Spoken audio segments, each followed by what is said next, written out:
हसन साहब, सीनियर अदाकारा बुशरा अंसारी ने भिखारियों से जान छुड़ाने का तरीका बताते हुए कहा कि भिखारियों को पकड़कर शहर की सफाई करवाने के बाद उन्हें मुआवजा दिया जाए। बात तो बड़ी वैलिड है। नहीं, बात वैलिड नहीं है, बुशरा अंसारी वैलिड है। ये धनक के ज़माने में मैं एडिटर था तो जैसे बच्चा फ्रेंड्स नहीं होते, ये मेरा बच्चा फ्रेंड है। और हमारी एसोसिएशन अब तो अशरों पर मुहित है। Very intelligent, very witty, very talented, और बहुत बड़े बाप की बेटी अहमद बशीर साहब हमारे भी गुरु थे, बड़े थे वो। लेकिन ये बात उसने एक आर्टिस्ट के दिल और दिमाग के साथ की है, उसको पता कख नहीं। मैंने एक ज़माने में मैं उसका मैगज़ीन एडिटर था और कॉलमिस्ट था, साथ थे मेरे मन्नू भाई और शाहजी अब्बास अतर। मैंने एक सर्वे कराया, एक लड़के को भिखारियों में शामिल कर दिया।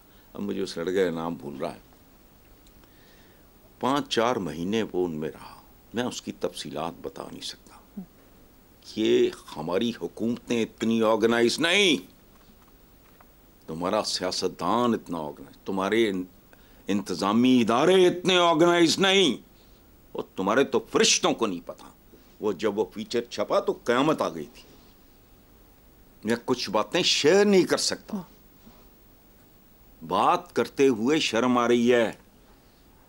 बच्चे बच्चियां भी सुन रहे होंगे, ये वो इनकी अपनी दुनिया है पूरी, इनके अपने अपने अड्डे हैं मुख्तलिफ किस्म के। ओ तौबा है, ये बहुत स्किल्ड, ये जैसे नहीं कहते स्किल्ड लेबर, वो बड़ा अच्छा, ये बहुत ऑर्गेनाइज लोग होते हैं। और पिछले दिनों आपने अखबारों में पढ़ा होगा, उससे अंदाज़ा लगाओ कि कितने ऑर्गेनाइज्ड हैं। यहाँ इधर कहीं को जाते हुए कोई अंडरपास के ऊपर, या पता नहीं कहाँ, ये 2-4 हफ्ते पहले की बात है, पुरानी नहीं। ये सिग्नल फिरदौस मार्केट खराब हो गया। इन्होंने पैसे पूल कर, कहाँ का था? फिरदौस मार्केट का सिग्नल। अच्छा, फिरदौस मार्केट का सिग्नल, ठीक है।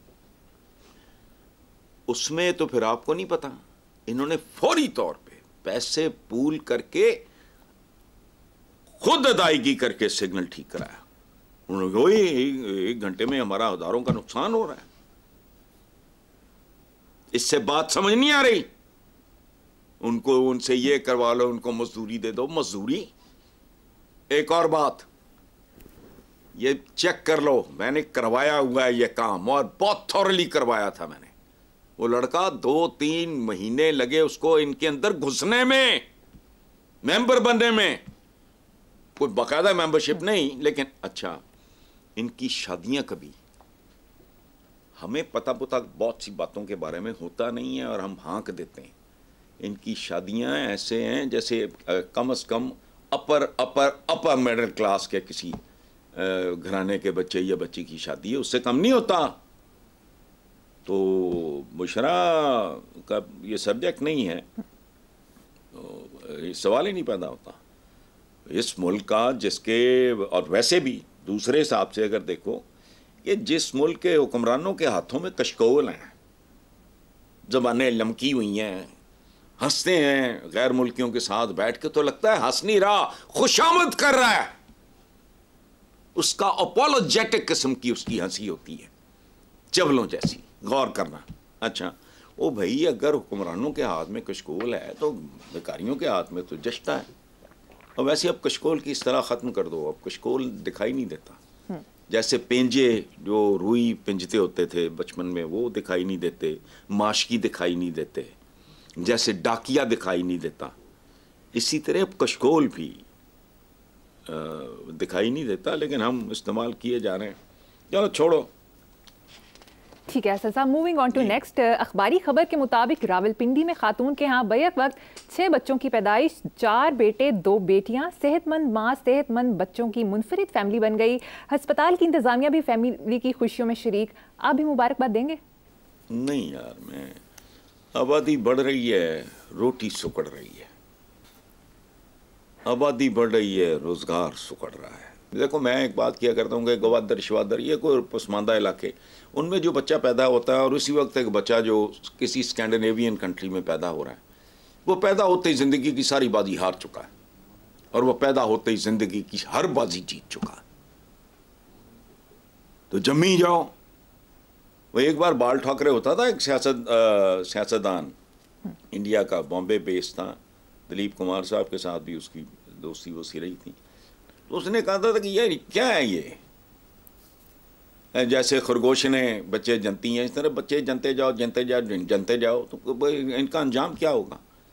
ये पॉपुलेशन जो है ये बहुत खौफनाक चीज़ है, ये आबादी नहीं है, ये बर्बादी है। इस्लाम में वैसे भी इत्दाल और म्याना रवी का हुक्म है।